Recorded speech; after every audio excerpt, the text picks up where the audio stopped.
যিজন ব্যক্তি সত্যত থাকে পৰিণামলৈ ভয় নকৰে।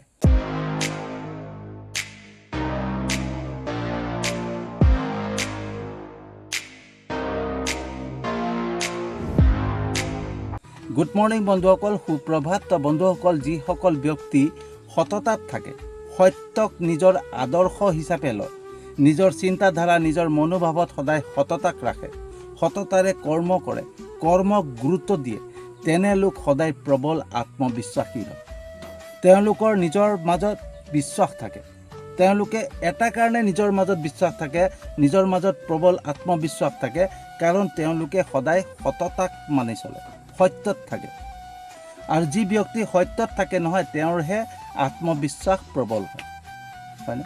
তেওঁলোকে কেতিয়াও পৰিণামৰ কথা চিন্তা নকৰে, পৰিণামক লৈ পেলাই ভয় নকৰে, কোনো ফলাফলৰ কথা চিন্তা নকৰে, কাৰণ তেওঁলোকৰ বিশ্বাস যে মই সত্যত আছোঁ, সততাৰে কৰ্ম কৰি গৈছোঁ, সততাৰে ফল পাওঁ। আৰু তেওঁৰ সদায় এটা বিশ্বাস থাকে যে তেওঁৰ লগত সদায় মানুহ থাকিব, কাৰণ তেওঁলোকে কেতিয়াও কাৰো বেয়া চিন্তা নকৰে, কাৰো অহিত চিন্তা নকৰে, সদায় সকলোৰে বাবে কাম কৰে, মানুহৰ বাবে কাম কৰে। তেওঁলোকে নিজৰ কথা খুব কম চিন্তা কৰে, আনৰ কথা চিন্তা কৰে, আনৰ বাবে কাম কৰে। সেইকাৰণে তেওঁলোকৰ বিশ্বাস থাকে যে মোৰ লগত সদায় মানুহ থাকিব, কাৰণ মই সদায় সততাৰে মানুহৰ বাবে কাম কৰি গৈছোঁ, আনৰ বাবে কাম কৰি গৈছোঁ, হয়নে? সেইকাৰণে তেওঁলোকৰ বিশ্বাস থাকে। আৰু সি তেনেকুৱা এজন ব্যক্তি হৈছে জুবিন গাৰ্গ, আমাৰ মৰমৰ সকলোৰে হৃদয়ৰ জুবিন দা। জুবিন দা সদায় সত্যক নিজৰ আদৰ্শ হিচাপে লৈ পেলাই চলিছিলে, সততাত আছিলে। আৰু সততাত থকা বাবে জুবিন দাৰ প্ৰবল আত্মবিশ্বাস আছিলে, নিজৰ ওপৰত বিশ্বাস আছিল। আৰু জুবিন দাই সদায় নিজতকৈ আনৰ বাবে বেছি চিন্তা কৰিছিলে, আনৰ কাৰণে কাম কৰিছিলে। সেইকাৰণে জুবিন দাই কেতিয়াও পৰিণামৰ কথা চিন্তা কৰা নাছিলে, পৰিণামক লৈ পেলাই ভয় কৰা নাছিলে।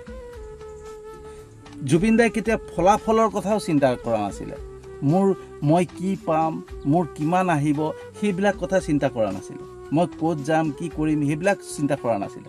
তেওঁ এটাই চিন্তা কৰিছিলে, নিজৰ কৰ্মৰ ওপৰত, নিজৰ কৰ্মক গুৰুত্ব দিছিলে, আনক গুৰুত্ব দিয়া নাছিলে, হয়নে? জুবিন দাই কেতিয়াও আনৰ সমালোচনাও কৰা নাছিলে, আনৰ নিন্দাও গোৱা নাছিলে, আনৰ সমালোচনাও কৰা নাছিলে, আনৰ বেয়া চিন্তা কৰা নাছিলে। সেইকাৰণে জুবিন দাই সদায় নিজৰ ওপৰত বিশ্বাস আছিলে যে মোৰ লগত সদায় মানুহ থাকিব, কাৰণ মই সততাৰে কাম কৰি গৈ আছোঁ, সততাৰে মই মানুহৰ বাবে কাম কৰি গৈছোঁ, আনৰ বাবে কাম কৰিছোঁ, গতিকে মানুহে মোক ভাল পাব, মানুহে মোৰ লগত থাকিব। সেইটো জুবিন দাৰ বিশ্বাস আছিলে, কাৰণ জুবিন দাৰ মাজত সত্য আছিলে। যিজন ব্যক্তিৰ মাজত সত্য থাকে, সততা থাকে, তেওঁ কেতিয়াও ভয় নকৰে, কেতিয়াও চিন্তা নকৰে, কাৰণ তেওঁ জানে যে মই সত্যত আছোঁ, সততাৰে সকলো কাম কৰি গৈছোঁ, মোৰ লগত মানুহ থাকিব। সেইটো তেওঁলোকে জানে। সেইকাৰণে তেওঁলোকৰ প্ৰবল আত্মবিশ্বাসী হয়। তেওঁলোকে কেতিয়াও কাকো কথা ক'বলৈ ভয় নকৰে। কিবা বেয়া দেখা পাইছে মুখৰ আগত কৈ দিব, তাৰ পৰা কি পৰিণাম হ'ব সেইটো চিন্তা নকৰে, কাৰণ তেওঁ জানে যে মই এইটো সত্যত কথা কৈ আছোঁ, সততাৰে কথা কৈ আছোঁ। তেওঁলোকৰ দুমুখীয়া চৰিত্ৰ নহয়, তেওঁলোকে কেতিয়াও দুটা চৰিত্ৰ লৈ পেলাই জীয়াই নাথাকে, হয়নে? ভাওনা কৰিব নাজানে, তেওঁলোকে সদায় ৰিয়েলিটিক চিনি পায়, ৰিয়েলিটিত থাকে, হয়নে? বাস্তৱিকতাত থাকে। তেওঁলোকে আজি বোলে এটা চৰিত্ৰ, কালি এটা চৰিত্ৰ, আজি এটা কথা কৈছোঁ, কালি এটা কথা কৈছোঁ, সেই তেনেকুৱা নহয়। যি ক'ব এটাই ক'ব, মুখৰ আগত ক'ব। আৰু সেইটো আছিলে জুবিন দাৰ গাত। জুবিন দাই সদায় সেই তেনেকৈ যি মুখত আহিছে তাকে কৈ দিব, যি বেয়া দেখিছে তাকে কৈ দিব। কেতিয়াও সেইটো লুকাই চুৰ কৰি ৰহন সানি তেনেকৈ ক'ব, সেইটো নহয়। আমুকে মোক এইটো কৰিলে, তামুকে এইটো কৰিলে। আনৰ সমালোচনা খুব কম কৰিছিল, মাত্ৰ আনৰ কাৰোবাৰ দুখ দেখিছে সেইটোহে কৈছিলে, কিন্তু আনৰ সমালোচনা নকৰে, আনৰ নিন্দা নকৰে, আনক উপলুঙা নকৰে, হয়নে? বেয়া দেখিছে কৈ দিছে, পৰিণামৰ কথা চিন্তা নকৰে, কাৰণ নিজৰ মাজত বিশ্বাস আছে। আৰু সেইজন যে ঈশ্বৰৰ সন্তান, ভগৱানৰ সন্তান, তাতে প্ৰমাণ, হয়নে? বন্ধুসকল, যিসকল ব্যক্তিয়ে আনৰ সমালোচনা কৰে, আনৰ নিন্দা কৰে, আনৰ বদনাম গায় তেওঁলোক কেতিয়াও সত্যত নাথাকে, সততাত নাথাকে। তেওঁলোকে সদায় যিসকল ব্যক্তিয়ে আনৰ সমালোচনা কৰে, আনৰ বদনাম গায়, আনৰ নিন্দা কৰে, আনৰ উপলঙা কৰে, সেই তেওঁলোকে সদায় নিজৰ গুণ নিজেই গায়, হয়নে? নিজৰ গুণ নিজেই গাই থাকিব। মই আমুক কৰিছিলোঁ, মই তামুক কৰিছিলোঁ, সেইটো নিজেই গাই থাকে। মোক আমুকে ভাল পায়, মোক আমুকে ভাল পায়, নিজেই গাই থাকে।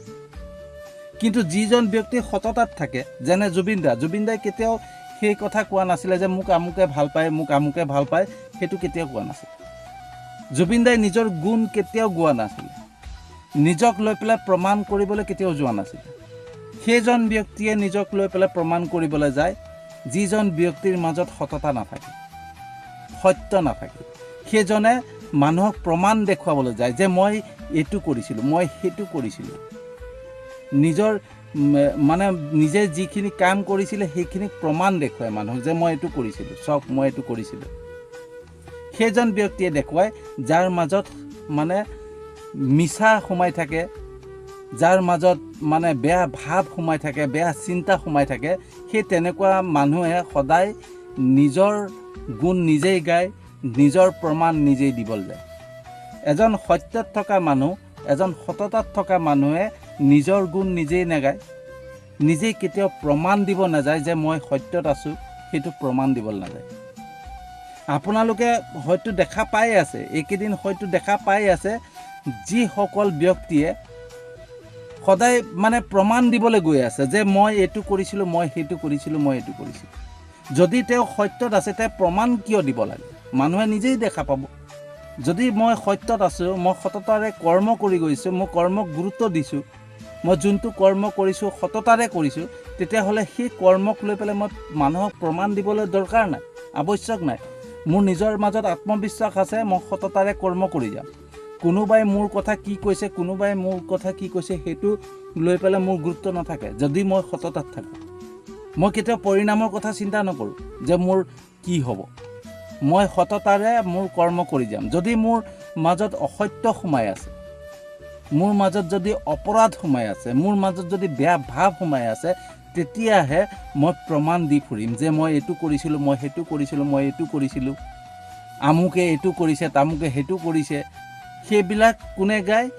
যাৰ মাজত বেয়া ভাৱ থাকে, যাৰ মাজত বেয়া চিন্তা থাকে, যাৰ মাজত অপৰাধ সোমাই থাকে, যাৰ মাজত দুখী মন সোমাই থাকে যে মই দুখ কৰিছোঁ, তো মোৰ দুখখিনি যাতে ওলাই নাযায়, সেইটোৰ বাবে মানুহৰ ওচৰত প্ৰমাণ দেখুৱাই থাকে।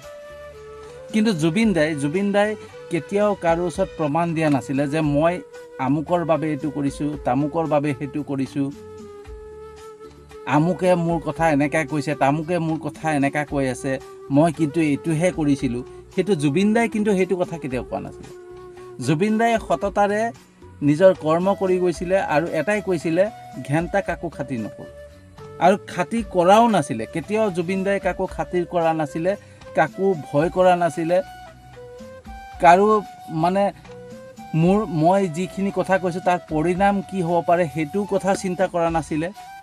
কাৰণ তেওঁ প্ৰবল আত্মবিশ্বাসী আছিলে, নিজৰ সত্যক চিনি পাইছিলে, নিজৰ সততাক চিনি পাইছিল, তেওঁ যে সততাত আছিলে। এজন সততাত থকা মানুহে কেতিয়াও চিন্তা নকৰে কোনে কি কৈছে, কোনে কি কৈছে। জুবিন দাক কোনোবাই যদি গালি পাৰে, জুবিন দাক বেয়াকৈ কয়, যদি জুবিন দাৰ ওচৰত আহি পেলাই কোনোবাই কয়হি নহয় যে আপোনাৰ কথা কোনোবাই এনেকৈ বেয়াকৈ কৈছে, কৈ থাকিবলৈ দে, কোনে কি কয় কৈ থাকিব লাগে, মোৰ কাম মই কৰি যাম, ঘেণ্টা মই কাকো খাতিৰ নকৰোঁ, সেই তেনেকৈহে কৈছিলে জুবিন দাই। কিন্তু আজি এচাম মানুহক দেখা পোৱা গৈ আছে, আপোনালোকৰ সকলোৱে, মই নাম লৈ পেলাই মই আনৰ সমালোচনা কৰি, আনৰ কথা কৈ পেলাই বেয়া পাওঁ, গতিকে ময়ো তেনেকৈ সমালোচনা নকৰোঁ। কিন্তু ৰাইজে দেখি আছে, ৰাইজে সকলোৱে দেখি আছে এতিয়া যে এচাম লোকে নিজক লৈ পেলাই মানে প্ৰমাণ দি আছে, নিজক লৈ প্ৰমাণ দি আছে, মই এইটো কৰিছিলোঁ, মই সেইটো কৰিছিলোঁ, মই জুবিন দাক কিমান ভাল পাওঁ, মই জুবিন দাৰ মানে অনুৰাগী, আমুক অনুৰাগী নহয়, তামুক অনুৰাগী নহয়, মইহে প্ৰকৃত অনুৰাগী, মই জুবিন দাৰ বাবে এইটো কৰ্ম কৰিছিলোঁ, জুবিন দাৰ বাবে সেইটো কৰ্ম কৰিছিলোঁ। এই তেনেকৈ যে প্ৰমাণ দি আছে, সেই প্ৰমাণ দি থকাটোতে সত্য ওলাই পৰে যে তেওঁৰ মাজত কিমান বেয়া ভাৱ সোমাই আছে, তেওঁৰ মাজত যে এটা দুখী চৰিত্ৰ সোমাই আছে, দুমুখীয়া চৰিত্ৰ সোমাই আছে, তাতে ওলাই যিজনক কৈছোঁ তেওঁ বুজি পাই যাব চাগে। যদি আপুনি সত্যত আছে, মই যদি সত্যত আছোঁ, সততাৰে কৰ্ম কৰিছোঁ, তো মোৰ প্ৰমাণ দিবলৈ কি দৰকাৰ? কোনোবাই মোৰ বদনাম গাওক, কোনোবাই মোক সমালোচনা কৰক, ঘেণ্টা গাই থাকক। মই যদি সত্যত আছোঁ, মই সততাৰে কৰ্ম কৰি গৈছোঁ, জুবিনদাৰ ন্যায়ৰ বাবে মই যদি সততাৰে যুঁজি গৈ আছোঁ, তেতিয়াহ'লে মই মানুহৰ ওচৰত প্ৰমাণ দি আমুকে আমুক কৈছে, তামুকে তামুক কৈছে, সেইটো মই কৰি ফুৰা কি দৰকাৰ? মানুহেতো নিজেই বুজি পাব ন, যেতিয়া ৰিজাল্ট ওলাব, যেতিয়া ফলাফল ওলাই পৰিব যে মই সততাৰে জুবিনদাৰ ন্যায়ৰ বাবে যুঁজি আছোঁ, জুবিনদাৰ বাবে কাম কৰি আছোঁ, সেই কৰ্ম যেতিয়া মানুহৰ মাজত ওলাই পৰিব, তেতিয়া ৰাইজে নিজেই গম পাব। ৰাইজক দেখুৱাবলৈতো দৰকাৰ নাই ন। আৰু সেই সময়ত কোনোবাই যদি বেয়াকৈ বদনামো গাই আছিলে, সমালোচনাও কৰি আছিলে, সি তেওঁলোকৰ সমালোচনা, তেওঁলোকৰ বদনাম তেওঁলোকৰ জেগাতে থাকি যাব। আপোনাকতো ৰাইজে গ্ৰহণ কৰি ল'ব, মোকতো ৰাইজে গ্ৰহণ কৰি ল'ব, হয়নে? তো মইতো আনক সমালোচনা কৰাৰ দৰকাৰ নাই, মই যদি সত্যত আছোঁ। জুবিনদাই যেনেকৈ, জুবিনদাই যিখিনি কথা কৈছিলে সততাত কৈছিলে, আৰু সেইকাৰণে কাৰো পৰিণামৰ কাৰণে ভয় কৰা নাছিলে। আৰু জুবিনদাক যেতিয়া কোনোবাই আহি পেলাই কৈছিলে যে আপোনাৰ কথা বেলেগে এনেকৈ কৈ আছে, কৈ থাকিবলৈ দে, কোনোবাই কিবা মোৰ কথা কৈ থাকক, মই ঘেণ্টা কাকো খাতিৰ নকৰোঁ। কিয় কৈছিলে? কাৰণ জুবিনদাৰ মাজত আত্মবিশ্বাস আছিলে, তেওঁ যে সত্যত আছে, সততাত আছে, সেইটো বিশ্বাস আছিলে জুবিনদাৰ গাত। সেইকাৰণে তেওঁ সততাৰে সকলো কথা ক'ব পাৰিছে। তো বন্ধুসকল, যিজন ব্যক্তি সত্যত থাকে, তেওঁ কেতিয়াও পৰিণামলৈ ভয় নকৰে, তেওঁ কেতিয়াও ফলাফলৰ চিন্তা নকৰে, তেওঁ সততাৰে নিজৰ কৰ্ম কৰে, আনৰ কথা, আনৰ বদনাম, আনৰ সমালোচনা কেতিয়াও নকৰে। আনেও যদি কিবা সমালোচনা কৰি থাকে, আনে যদি কিবা বদনাম গাই থাকে, তাত কেতিয়াও গুৰুত্ব নিদিয়ে। যিজন ব্যক্তি সত্যত থাকে, সততাত থাকে, তেওঁ সদায় নিজৰ কৰ্মত গুৰুত্ব দিব। আজি যদি মোৰ কথা কোনোবাই বদনাম গাই থাকে, সমালোচনা কৰি থাকে, কৰি থাক, কাৰণ মোৰ মাজত কিবা এটা আছে, মোৰ মাজত কিবা এটা ফল আছে, সেইটো কাৰণেহে তেওঁলোকে গাইছে। কাৰণ যিজোপা আম গছত থোপাই থোপাই আম লাগি থাকিব, সেইজোপা গছতহে মানুহে দলি মাৰিব। যোনজোপা গছত আম নালাগে, সেইজোপা গছত কোনোবাই দলি মাৰিব নেকি? তাততো দলি নামাৰে। তো মোৰ মাজত কিবা আছে কাৰণে কোনোবাই মোৰ গালে ফৰ্মুঠি মাৰিছে, মাৰক, সমালোচনা কৰিছে, কৰক। যদি মই সত্যত থাকিলোঁ হয়, সততাত থাকোঁ, তো মোৰ তেনেকুৱা চিন্তাধাৰা হ'ব যেনেকৈ জুবিনদাৰ আছিলে। কোনোবাই সমালোচনা কৰিছে, কৰি থাক, ঘেণ্টা মই কাকো খাতিৰ নকৰোঁ। মই মোৰ যি কৰ্ম মই কৰি যাম, মই যি কথা ক'বলৈ আছে কৈ যাম। মই কাক বা বেয়া দেখিছোঁ, মই কমেই। কাৰণ জুবিনদাৰ মাজত সততা আছিলে, সত্যত আছিলে। আৰু এই সংসাৰত সি তেনে লোক বেছি সময়ৰ কাৰণে নাথাকে।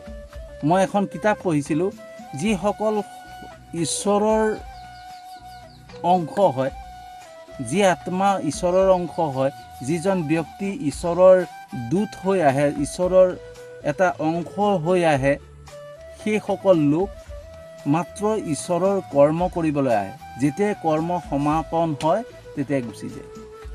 ভগৱানৰ কিছুমান মেছেজ লৈ আহে, বাৰ্তা লৈ আহে মানুহৰ বাবে, আৰু সেই বাৰ্তাটো যেতিয়া বিলোৱা শেষ হৈ যায় নহয়, তেতিয়া আকৌ ভগৱানে লৈ গুচি যায়। তেনেকুৱা লোকক বেছি সময়ৰ কাৰণে এই সংসাৰত নাৰাখে ঈশ্বৰে। মাত্ৰ ঈশ্বৰৰ মেছেজ, ঈশ্বৰৰ ভগৱানৰ মেছেজবিলাক দিবৰ কাৰণে, বাৰ্তাবিলাক দিবলৈ তেওঁলোকক পঠিয়ায়। আৰু সেই তেনেকুৱা ব্যক্তি আছিলে জুবিনদা। জুবিনদাক ঈশ্বৰে পঠিয়াইছিলে, ঈশ্বৰে জুবিনদাক এই সংসাৰলৈ পঠিয়াইছিলে যাতে ভাল বাৰ্তা দিব পাৰে, সমন্বয়ৰ বাৰ্তা দিব পাৰে। যোনটো জাতি ধৰ্মক লৈ পেলাই যোনটো বিবাদ চলি আছিলে, সেই বিবাদ যাতে শেষ কৰিব লাগে, ভগৱানে এটা মেছেজ দি পঠিয়াইছিলে যে সকলোৱে একত্ৰিত হৈ পেলাই একেলগে থাকক, এটা সমন্বয়ৰ মাজত থাকক, হয়নে? একতাৰ সমন্বয়ৰ মাজত থাকক। সেইটো মেছেজ দিবৰ কাৰণে জুবিনদা আহিছিল। আৰু সেই মেছেজ দি পালে সকলোকে একত্ৰিত কৰি, যোনটো চাওক মাজতে কিমান বিবাদ হৈছিলে, ইটোৱে হিন্দু, ইটোৱে মুছলমান, ইটোৱে আমুক খ্ৰীষ্টিয়ান, মানে অকল জাতি ধৰ্মক লৈ পেলাই মাত্ৰ যুদ্ধ চলি আছিলে, বিবাদ চলি আছিলে, বিতৰ্ক চলি আছিলে। সেই বিতৰ্ক 1 ছেকেণ্ডত শেষ হৈ গ'ল, সকলোকে একগোট কৰি পেলালে। তেতিয়াহ'লে চিন্তা কৰক, তেওঁৱেই যে ঈশ্বৰৰ সন্তান, তেওঁৱেই যে জুবিন দাই যে ঈশ্বৰৰ সন্তান, জুবিন দাই যে ঈশ্বৰৰ অৱতাৰ লৈ পেলাই এই সংসাৰত আহিছিলে কম সময়ৰ কাৰণে, সেই মেছেজ দিবৰ কাৰণে, যাতে আমি সকলোৱে একতাৰে একগোট হৈ থাকোঁ, আৰু সেই মেছেজ দি পেলাই গুচি গ'ল, হয়নে? তো বন্ধুসকল,